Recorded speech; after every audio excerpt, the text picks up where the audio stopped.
स्वयंवरं चकारासौ भूपतिस्तनयेक्षया चतुर्दिग्भ्यः समायाता राजपुत्राः सहस्रशः।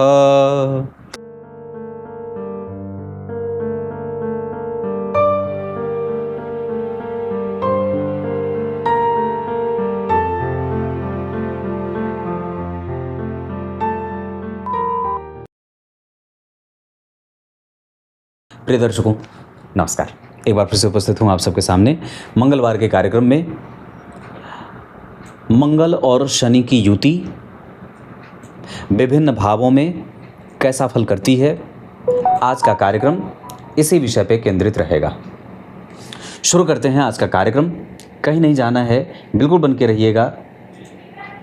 कार्यक्रम के आरंभ में जो मैंने श्लोक पढ़ा है उसका अर्थ बड़ा आनंद देने वाला है, इस वजह से बने रहिएगा कार्यक्रम के अंतिम हिस्से तक। जय श्री कृष्ण आवश्यक रूप से लिखिए। शनिवार को शाम 8:15 बजे मैं लाइव उपस्थित होता हूं। आप लोगों में से कई लोगों को कई बार पता नहीं चलता है, पर आप मेरे इस चैनल पे जाएंगे, आपको वहाँ पे नोटिफिकेशन दिख जाएगा। लाइव वहाँ पे अगर चल रहा होता है तो आपको लाल रंग से लिख जाता है कि हाँ लाइव है। आप उस पर क्लिक करेंगे और अपना comment, date of birth, time और प्लेस के साथ अपने प्रश्न भी लाइव सेशन में लिखना न भूलें और अपने प्रश्न भी लिखें। आइए शुरू करते हैं आज का कार्यक्रम। थोड़ा बड़ा होगा, हो सके तो आप इसे डबल स्पीड पे कर सकते हैं। सबसे पहले इन दोनों ग्रहों की थोड़ी सी परिभाषा या थोड़ी सी इनकी भूमिका बता दूं। मंगल हमारे शरीर और बाह्य वातावरण, बाह्य वायुमंडल में ऊर्जा के वाहक हैं। हमारे दिमाग में जो बात बनती है, जो हमें लक्ष्य हम निर्धारण करते हैं, जो भी लक्ष्य हमें दिखाई देता है और उसको प्राप्त करने के लिए हमारे अंदर जो मेहनत, तिकड़म, क्रिएटिविटी, जो भी हम पराक्रम, यश वगैरह दिखाना चाहते हैं, जो दिखाते हैं, वो हमारे शरीर के अंदर उपस्थित मंगलदेव हैं। बाह्य स्वरूप से अगर देखते हैं तो ये किसी को आप अगर प्रोफेसर देख रहे हैं, किसी को कानून की पढ़ाई करते देख रहे हैं, अगर आप किसी को रिसर्चर, साइंटिस्ट, वैज्ञानिक या सैनिक देख रहे हैं तो आप ये मान सकते हैं या जान लीजिए कि उसकी कुंडली में मंगल प्रभावकारी हैं। अगर बात शनिदेव की करेंगे तो शनिदेव को काल पुरुष की कुंडली का दुखद स्वरूप माना गया है। इन्हें कर्तव्य बोध का जनक माना गया है। मतलब ये किसी भी जातक को उसका कर्तव्य बोध कराते हैं। उसका क्या काम है? ड्यूटीफुल बनाना, है ना, कि वो अपने कर्तव्यों का कितनी ईमानदारी से पालन कर रहा है और कितनी ईमानदारी से लोगों से पालन करा रहा है। शनि भी गुरु ही होते हैं और देवगुरु बृहस्पति भी गुरु ही होते हैं। शुक्रदेव भी गुरु ही होते हैं। ये तीनों गुरु ही हैं, पर इनकी भूमिका और इनका जो दृष्टिकोण है वो थोड़ा अलग अलग सा है। अगर 2 मिनट में आपको मैं इन तीनों गुरु की भूमिका बता दूं, इसमें अंतर स्पष्ट कर दूं, तो शनिदेव ऐसे गुरु हैं जो अपने शिष्य को किसी भी स्थिति में अनुशासन भंग करने पे उसे क्षमा नहीं करते। मतलब उसे दंड निश्चित रूप से देते हैं, क्योंकि न्याय और अन्याय के बीच का जो संतुलन बनाता है वो दंडात्मक प्रक्रिया ही बनाती है, उसे संतुलित रखती है। उसके बाद जो देवगुरु बृहस्पति होते हैं वो गुरु होते हैं, लेकिन ऐसे गुरु होते हैं जो अपने शिष्य से किसी भी तरीके से गुरु दीक्षा की इच्छा नहीं रखते, या दुनिया का ऐसा संबंध विकसित करते हैं देवगुरु बृहस्पति कि वो जरा भी वहाँ पे स्वार्थ बिल्कुल भी नहीं है। अगर सैद्धांतिक रूप से देखें तो एक पिता के लिए अपनी पुत्री के प्रति जो स्नेह होता है वो सबसे अलौकिक संबंध होता है। वहाँ जरा भी लेस मात्र भी लालच नहीं होता। हो सकता है कि पिता अपने पुत्र पे जो इन्वेस्टमेंट कर रहा हो उसके बारे में उसके दिमाग में ये बात रहे कि चलो ये कभी होगा तो मुझे मेरी सेवा कर देगा, पर ऐसा भाव अपनी पुत्री से वो नहीं रखता है। निर्बाध गति से उसको प्रेम करता है, हृदय पटल के अंतिम गहराइयों से उसकी भलाई चाहता है, उसके बड़े होने तक इंतज़ार करता है, उसके बाद उसके लिए योग्य वर ढूंढता है, अपनी आर्थिक परिस्थिति को दरकिनार करते अपनी मजबूती से ज़्यादा मजबूत होकर के उसका विवाह करता है, शुद्ध वर का वर्ण कराता है और फिर उसके शुभेच्छा की कामना करता है। इसमें जरा भी कहीं उस पिता में अपनी पुत्री के लिए कोई लेश मात्र भी लालच नहीं दिखता। देवगुरु बृहस्पति भी कई बार उनके ही जैसे हो जाते हैं। देवगुरु बृहस्पति भी कई बार उनके जैसे ही हो जाते हैं। मतलब इन स्थिति में गुरु और शुक्र में कई बार ये साम्यता देखने को मिल जाती है। बात हमारी शनिदेव पे चल रही है तो मंगल की भी बात कर लेते हैं। तो मंगल देव ये हैं और शनिदेव ये हैं। गुरु और शुक्र को मैंने यूं ही कार्यक्रम में आप लोगों की जानकारी के लिए बता दिया। किसी भी स्थिति में हम इस बात पे चर्चा करेंगे कि शनि और मंगल का विभिन्न भावों में बैठना कैसा होगा। हो सकता है तो मंगल की युति में सभी ग्रहों से कैसे होती है इस पे एक अलग कार्यक्रम बना दूं, पर आज इस कार्यक्रम की शुरुआत मंगलवार में मंगल और शनि का प्रभाव लग्न में कैसा होता है यहाँ से शुरू करते हैं। बात करेंगे जब शनि और मंगल के लग्न की, सिर्फ दो लाइन की बात होगी जो आपको गंभीरता से सारी बातें एक बार में कह जाएंगी। यहाँ पे आपको नौकरी करने वाला इंसान बना देते हैं। अगर लग्न में मेष, तुला और कुंभ इन राशियों में मंगल और शनि बैठे हैं, मेष, तुला और कुंभ इन राशियों में बैठे हैं, तो ये मंगल और शनि आपको पैसे को कैसे संग्रहित करना है ये ज़्यादा जानकारी होती है। निवेश कैसे करना है, कंसल्टेंसी कैसे देनी है, मेडिकल में कैसे लोगों का दाखिला कराना है, आपके धन का सही तरीके से सुनियोजित तरीके से इस्तेमाल कैसे हो सकता है, कंसल्टेंसी देना, बैंकिंग फाइनेंस समझाना, ये सारा शनि मंगल लग्न में कराते हैं। बिल्कुल सामान्यतया दो लाइन की बात है।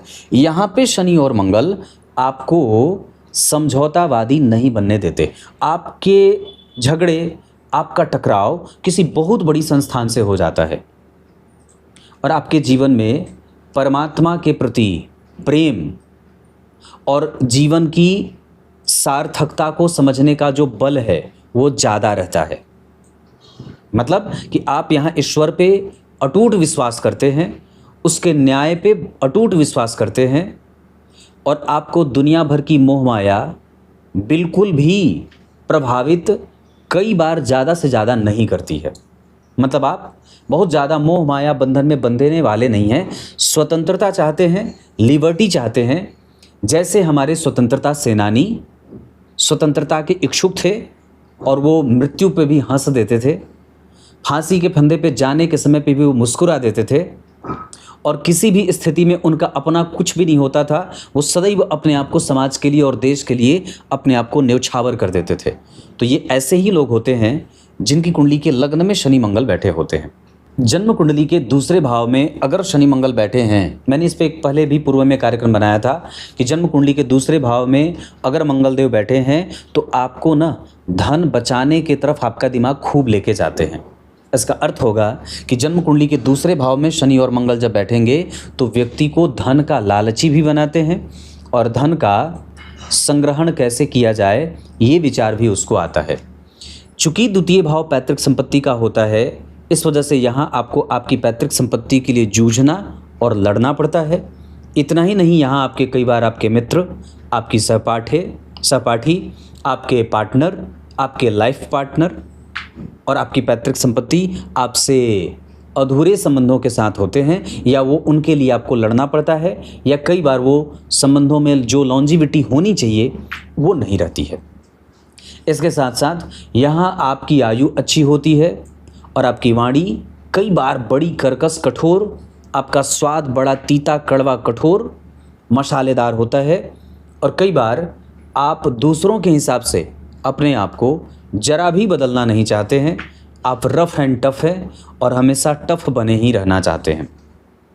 इस हिसाब से कि जन्म कुंडली के दूसरे भाव के शनि मंगल आपको इन सभी विषयों पर विचार करने को कहते हैं कि आप कितने ज़्यादा बैलेंस करने वाले हो सकते हैं और आप कितने ज़्यादा वक्त के हिसाब से अपने ऊपर बदलाव करने के इच्छुक हो सकते हैं। मतलब हमें उन सभी चीज़ों पे विचार करना होगा और करना चाहिए।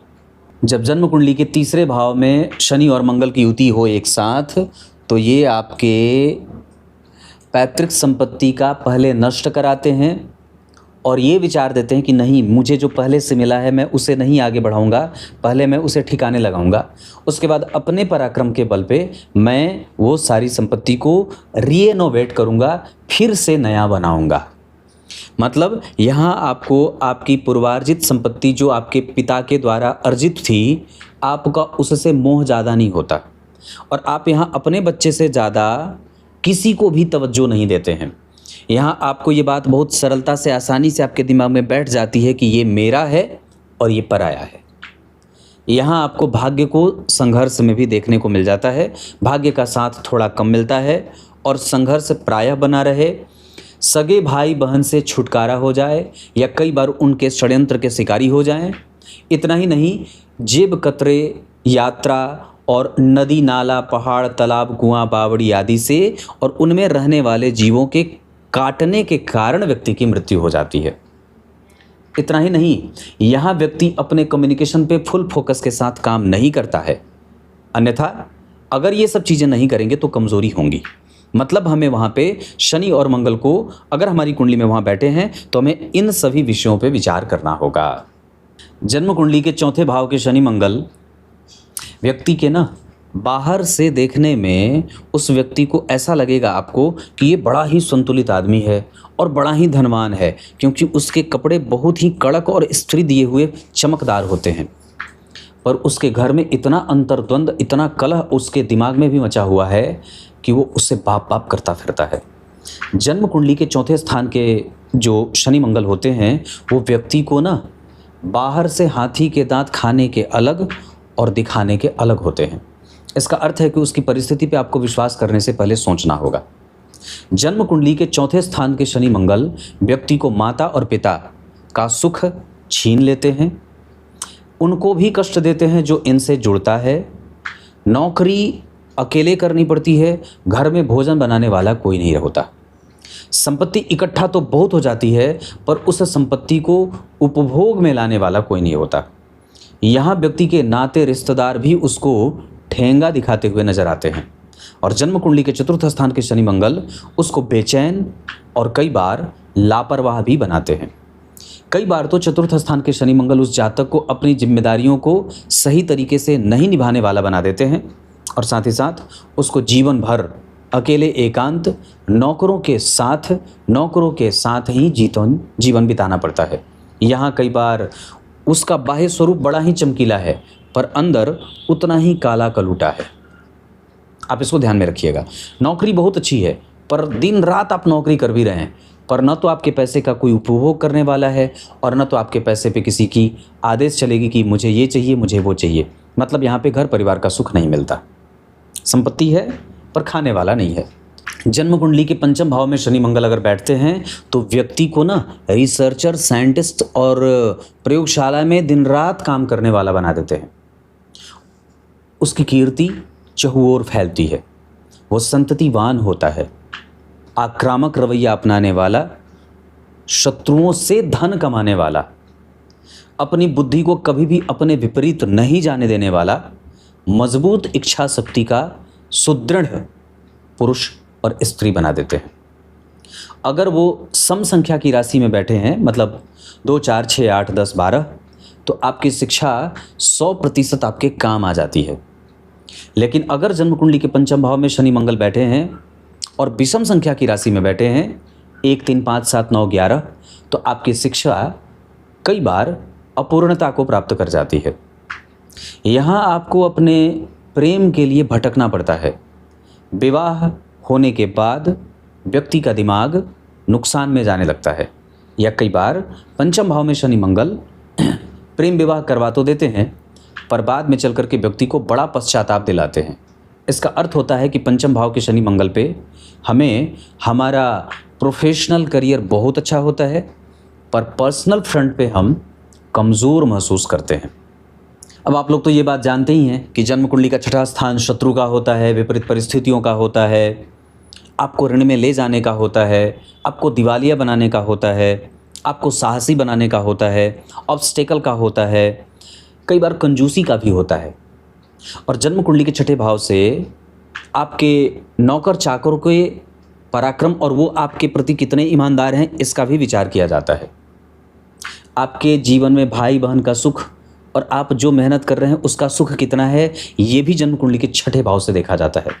और जब यहाँ पे छठे भाव में शनि मंगल हो जाते हैं तो एक सिद्धांत और भी जोड़ लीजिए, जन्म कुंडली के छठे भाव में शनि मंगल का या पापक ग्रह का जन्म कुंडली के छठे भाव में बैठना जातक के लिए विस्मयकारी परिस्थितियों में भी व्यक्ति कभी हार और थकने वाला नहीं होता, हार मानने वाला नहीं होता।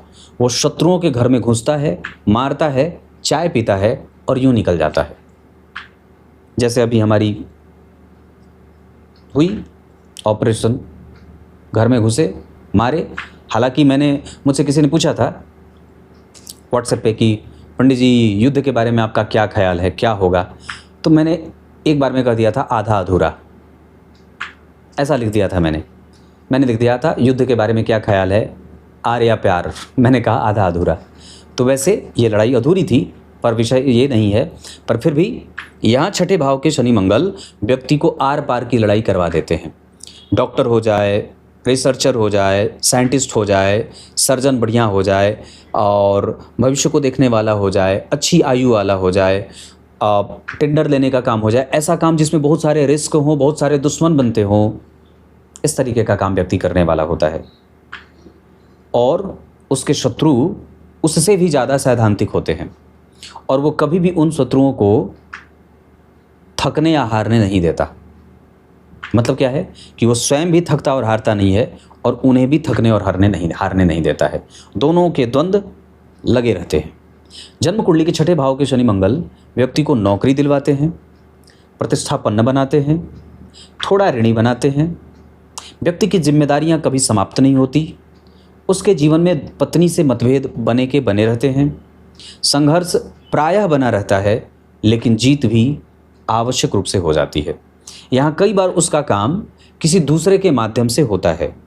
टेंडर लेने का काम है, सरकार से होगा, सरकारी नौकरी है और सरकार से पैसे, मतलब कहीं से भी उसकी, अब वो स्वयं का जनरेट करने वाला नहीं होता, वो स्वयं का व्यापारी नहीं होता, वो उसका धन किसी दूसरे के अकाउंट से उसके अकाउंट में आता है। क्लियर है?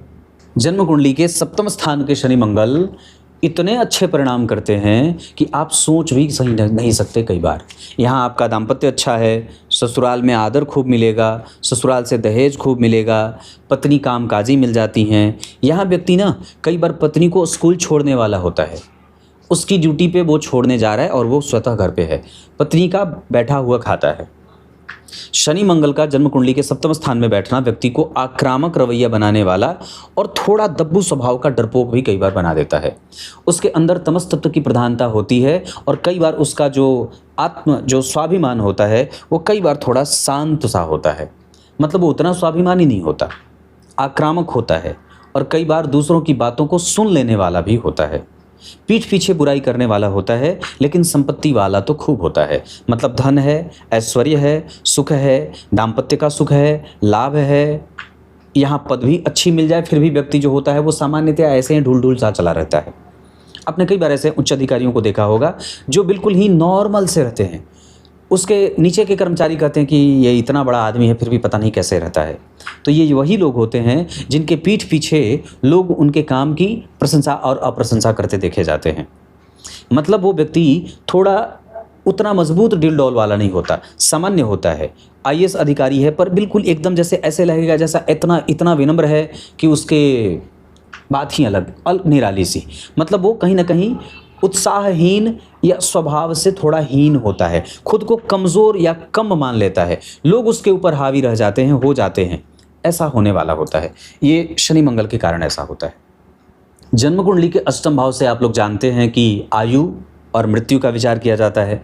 आपका रिसर्च है अष्टम भाव, आपकी छुपी हुई शक्ति है, आपका वो है जो आपको दिखाई नहीं देता, आपका व्यवहार, आपके विचार, आपके स्वभाव, आपका चिंतन, आपकी शुद्धता, आपकी सुचिता, आपकी मृत्यु, इन सारे विषयों का विचार जन्म कुंडली के अष्टम भाव से किया जाता है। यहाँ पे शनि मंगल आपके मृत्यु को कष्टदायक बना देते हैं। इतना ही नहीं, जन्म कुंडली के अष्टम भाव में शनि मंगल ससुराल वालों से कई बार कोर्ट केस कचहरी तक की नौबत ला देते हैं। जन्म कुंडली के अष्टम भाव के मंगल व्यक्ति को लंबी आयु तो देते हैं पर उसके साथ साथ उसको रोग भी दे देते हैं। जन्म कुंडली के अष्टम भाव के शनि मंगल व्यक्ति के जीवन को प्रायः परेशानियों में डालने वाले भी बना देते हैं। एक बात और भी अच्छी होगी, ये जब अपनी राशि में बैठेंगे तब अच्छे होंगे। या तो फिर सम संख्या की राशि में बैठेंगे तब अच्छे होंगे। विषम संख्या की राशि में बैठना इनके कष्टों को कई गुना बढ़ा सकता है। 1, 3, 5, 7, 9, 11 और शनि मंगल अगर यहीं बैठे हैं तो आपको सावधान हो जाना चाहिए। लेकिन अगर 2, 4, 6, 8, 10, 12 में बैठे हैं तो आप थोड़े से ऐसे मतलब असावधानी में भी काम चल जाए, हालांकि होना नहीं चाहिए, पर फिर भी आपका काम ज़्यादा बिगड़ता नहीं है। ये वही लोग होते हैं जिनके ऊपर कभी भी जांच एजेंसियां नहीं बैठती हैं। अगर सम संख्या में है तो जांच एजेंसी नहीं बैठेगी। विषम संख्या में नहीं बैठे हैं तो आप जैसे निकले कि एजेंसी पहुंच गई और आपके खिलाफ कितने षड्यंत्रकारी बैठे हैं, उपस्थित हैं बाजार में, आपको स्वयं ही नहीं पता है। मतलब ये कहीं ना कहीं आपके पीठ पीछे तलवारबाजी चल रही है और कभी भी उसकी नोक आपकी तरफ भी आ सकती है। सावधानी से हमें यहाँ पे अपने आप पे काम करने की आवश्यकता है। अष्टम स्थान के शनि मंगल व्यक्ति को अस्थाई संपत्ति खूब दे देते हैं, जिसके लिए भी कई बार उसकी संपत्ति या संतति उस संपत्ति के लिए उसकी संतान लड़ते हुए दिखाई देती है। कई बार उसको अपनी संतति से भी लड़ना पड़ता है और ये वही लोग होते हैं जो कई बार इनका कुछ भी अपना नहीं होता, सारा चीज़ अपना होने के बावजूद एक वक्त पे आता है तो सारे लोग किनारे हो जाते हैं। एकमात्र पति पत्नी अकेले एकांत में रहने को मजबूर और विवश होते हैं। जन्म कुंडली के अष्टम भाव पे शनि मंगल व्यक्ति को रूखा और कड़वा बोलने वाला और अकेले रहने को विवश करने वाला बना देते हैं। साथ ही साथ व्यक्ति के जीवन में चोट चपेट की घटनाएं और घर पूरा बड़ा महल है पर रहने वाला कोई नहीं है, ऐसा जीर्ण मकान में रहना पड़े, ऐसी स्थितियां देखने को मिल जाती हैं। जन्म कुंडली के नवम स्थान में अगर शनि मंगल बैठे हैं और अगर स्त्री राशि में बैठे हैं, मतलब 2, 4, 6, 8, 10, 12, तो आपको ना आपके बड़ों का सुख बड़ा बढ़िया मिल जाता है। आपके पूर्वजों का आशीर्वाद बड़ा अच्छा मिल जाता है, उनकी संपत्ति भी आपको तत्काल मिल जाती है। लेकिन अगर ये विषम संख्या की राशि में बैठे हैं तो फिर आपको अपनी ही संपत्ति के लिए लड़ना पड़ता है। फिर आपके भाई और बहन ही आपके प्रबल शत्रु बन जाते हैं, फिर आपका पार्टनर ही आपका प्रबल शत्रु बन जाता है। मतलब विषम संख्या की राशि में बैठना उतना अच्छा नहीं है। वैसे भी सिद्धांतकार का लिखते हैं कि विषम संख्या की राशि में पापक ग्रह का बैठना उनके पापक ग्रहों को बढ़ा देता है और सम संख्या की राशि में पापक ग्रहों का बैठना उनके प्रभावों को कमज़ोर करता है या मजबूती देता है, अच्छाई देता है या उसको शुभ बना देता है। तो यहाँ पे अगर यही बात बने तो अगर शनि मंगल यहाँ बैठे हैं, विषम संख्या की राशि में बैठे हैं, तो आपको अपनी पैतृक संपत्ति से, आपको अपने पिता के साथ कम्युनिकेशन से, आपके जीवन के दुख और सुख से सावधानी से उसको निभाने की आवश्यकता है। वही बात यहाँ अष्टम भाव पे भी है।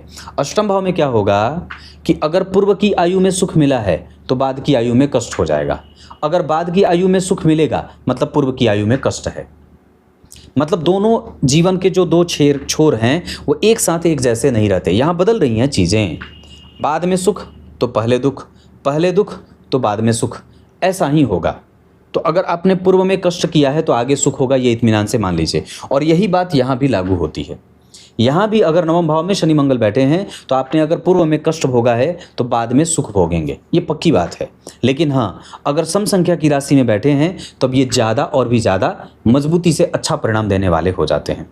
यहाँ आपको अपने पिता के साथ कम्युनिकेशन पे विचार करना होगा। इतना ही नहीं, अपने पति और पत्नी के कम्युनिकेशन पे भी आपको विचार करना होगा। भविष्य की प्लानिंग कैसे करनी है इसका मंथन करना होगा। अपने पूर्वजों का और पिता का आशीर्वाद किस तरीके से प्राप्त करना है इस पे भी विचार करना होगा। अब बात करते हैं जन्म कुंडली के दसम स्थान के शनि मंगल की। ये युति उपचय भाव की युति है, मतलब ये उपचय भाव है। यहाँ पे पापक ग्रहों का बैठना बहुत ज़्यादा आक्रामक और श्रेष्ठ परिणाम देता है। प्रोफेशनल करियर बहुत मजबूत है, प्रैक्टिकलिज्म बहुत अच्छा है, किसी पे हावी होना और अपना प्रभाव डालना ऐसे लोगों को बहुत अच्छे से आता है। पर परेशानी क्या है, चूँकि ये सुख भाव का पूरक है, यहाँ शनि मंगल बैठेंगे तो आपके घर परिवार में, आपके माता पिता में, आपके पति पत्नी में, आपके बच्चों में, आपके पार्टनरशिप में मतभेद दे देते हैं। मतलब एक तरफ उन्होंने आपको सारे सुख दिए जीवन के और दूसरी तरफ आपसे मानसिक सुख छीन लिया। यह है दशम स्थान। यहाँ आप राजनीति करते हैं, राजनीति से लोगों को प्रभावित और प्रकोपित करते हैं और बाद में चल करके उनसे क्षमा याचना भी मांगते हैं। तो ऐसी ही स्थिति, वो भी दिखावटी। तो ये दशम स्थान के शनि मंगल हैं जो व्यक्ति के जीवन को थोड़ा बहुत काफ़ी हद तक नास्तिकता से युक्त भी रखते हैं। जन्म कुंडली के एकादशवें भाव को भी उपचय भाव ही कहते हैं और यहाँ जब शनि मंगल बैठेंगे तो यहाँ से पंचम भाव को देखेंगे तो संतति भाव पे जब 2 पापग्रह की दृष्टि पड़ गई तो अब आप यूँ समझ लीजिए कि यह आपकी संतति होगी और मृत्यु को प्राप्त होगी, या अगर हो भी जाती है तो उसका संघर्ष आपको नाको चने चबवा देता है।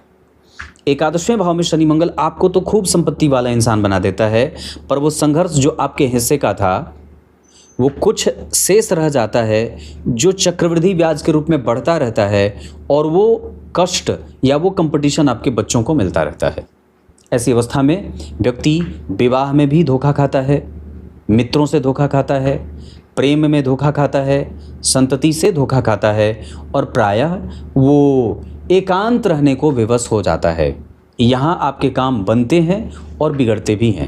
अंतिम में बिगड़ते नहीं, बनते हैं। बाद में तो, पहले आरंभ में तो बनते ही हैं, बिगड़ते हैं बाद में चल करके बनते हैं। मतलब आपको धैर्य की आवश्यकता होती है।